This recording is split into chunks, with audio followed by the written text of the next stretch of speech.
Hello viewers, আসসালামু আলাইকুম। সকলে কেমন আছেন? আশা করি সকলেই অনেক অনেক ভালো আছেন। তো প্রতিদিনের মতো আমি আজকেও আপনাদের সামনে চলে এসেছি নতুন আরেকটি টিপস অ্যান্ড ট্রিক্স নিয়ে। আজকের টিপসটা অবশ্যই আপনার কোনো না কোনো উপকারে আসবে। তো ভিউয়ার্স, তো চলুন কথা না বাড়িয়ে আলোচনাটা শুরু করা যাক। আজকের টিপসটা হলো, আমরা আমাদের যে ফেসবুকে টু ফ্যাক্টর অথেন্টিকেশন যেটা চালু করে থাকি, এটা চালু করার পরে দেখা যায় কি, আমরা অন্য কোনো মোবাইল অথবা অন্য কোনো ওয়েবসাইট থেকে যখন আমি আমার ফেসবুকে যেতে চাই, তাহলে কি হয়, এই টু ফ্যাক্টর থেকে আমার মেসেজ অথবা কোড আসতে অনেক দেরি হয়, অথবা একদিন দুই দিন পার হয়ে যায়।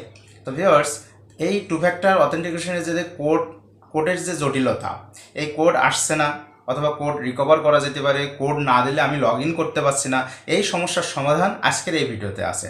তো পুরো ভিডিওটা আপনাকে টেনে টেনে দেখলে কিন্তু আপনি লস করবেন। অনেক টিপস, অনেক অনেক অনেক টিপস আছে যেগুলো আপনি হারাই ফেলবেন, অনেক সেটিংস আছে যেগুলো আপনি শিখতে পারবেন না।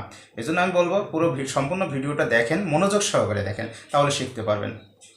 তো আর কথা না বেরিয়ে চলুন আমরা পুরো ভিডিওটা দেখা যাক।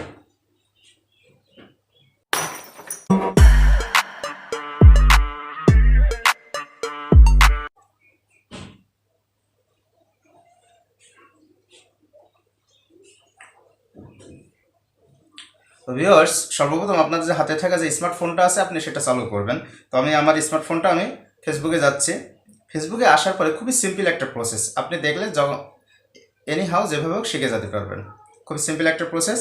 আপনার এই জটিলতার দিন শেষ। টু ফ্যাক্টর অথেন্টিকেশন যে কোড আসছে না, কোড কখন আসবে এই অপেক্ষায় থাকতে হবে। কাউকে এক সপ্তাহ অপেক্ষা করা লাগে, কাউকে 2 দিন, কাউকে একদিন। যাই হোক, এই অপেক্ষায় আপনাকে থাকা লাগবে না।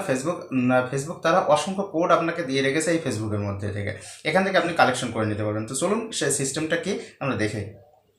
তো আমরা সর্বপ্রথম আমাদের এই যে 3 ডট আমরা এখানে টাচ করছি।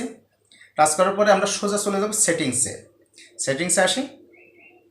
সেটিংসে আসার পরে এখানে দেখেন নিচের দিকে সিকিউরিটি অ্যান্ড লগ ইন আছে। সিকিউরিটি অ্যান্ড লগ ইন আমরা এটাতে টাচ করি। টাচ করার পরে দেখেন এই যে টু ফ্যাক্টর অথেন্টিকেশন যেটা আপনি চালু করে রাখছিলেন, এটাতে আমরা টাচ করব। টাচ করার পরে দেখেন এইখানে এই যে টু ফ্যাক্টর অথেন্টিকেশনটা ইজ অন।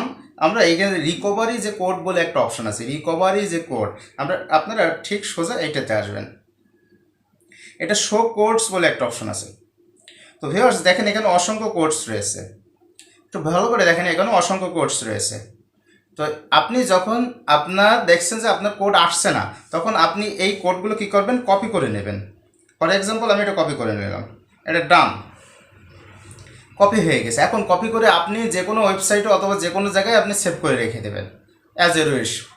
কোথায় আপনার অপশনটা, আপনার চয়েসটা আপনার, আপনি কোথায় এটা সেভ করে রেখে দেবেন। এই কোডগুলো আপনি সেভ করে রাখবেন। তারপরে কাজ কি আপনার, ভালো করে শোনেন। এই কোডগুলো আপনি সেভ করে রাখার পরে আপনি দেখা যাচ্ছে ইনসিডেন্টলি অথবা সাডেনলি আপনি লগ আউট করেছেন, এরপরে লগ আউট করার পর আর ঢুকতে পারছেন, অথবা অন্য কোনো ওয়েবসাইট থেকে অথবা অন্য কোনো অ্যান্ড্রয়েড ফোন থেকে অথবা পিসি থেকে আপনি লগ ইন করতে গেলে আপনার কোডস আছে। তখন আপনি এখান থেকে স্টেপ বাই স্টেপ প্রথমে যদি এইটা ব্যবহার করেন, এই কোডটা কিন্তু আর দ্বিতীয়বার ব্যবহার করতে পারবেন না। তারপরে এই কোডটা ব্যবহার করবেন, তারপরে এই কোডটা ব্যবহার করবেন। আপনি এই কোডগুলো ব্যবহার করলে দেখবেন আপনার অটোমেটিক্যালভাবে আপনার লগ ইন হয়ে যাবে, কারণ এটা ফেসবুক থেকেই দিয়েছে আপনার, ঠিক আছে। এটা কোনো প্রকার কারোর বানানো না, এটা ফেসবুকেরই। এবার যখন আপনার এই কোডগুলো ফুরিয়ে যাবে, ভিউয়ার্স ভালো করে শুনে, একটা কোড একবারই ব্যবহার করা যাবে, দ্বিতীয়বার না। আপনি প্রথম যদি এইটা ব্যবহার করেন 08, এটা ব্যবহার করা হয়ে গেলে তারপর 11 এইটা ব্যবহার করেন, তারপর 15টা ব্যবহার করেন, তারপর 18টা ব্যবহার করেন, ঠিক আছে। এখন আপনার সব কোড ব্যবহার করা হয়ে গেছে, তখন আপনি কী করবেন, গেট নিউ কোডস আপনি টাচ করে আপনি এখানে আরও নতুন কোড নিতে পারেন। তো ভিউয়ার্স, আজকে ছিল এই টিপসটা, যে যারা টু ফ্যাক্টর অথেন্টিকেশনে কোড আসছে না, এই জটিলতা ভুগছেন, তাদের এই হতাশার দিন শেষ। ফেসবুক আপনাকে অসংখ্য পরিমাণ কোড দিয়ে দিয়েছে, আপনার এগুলো ফুরাই গেলেও আপনি এখান থেকে নতুন কোড নিতে পারবেন। তো ভিউয়ার্স, আজকে এই ভিডিওটা কেমন লাগলো অবশ্যই আমাকে জানাবেন। আজকের এই পর্যন্ত, সকলে ভালো থাকেন, সুস্থ থাকেন, ধন্যবাদ সবাইকে।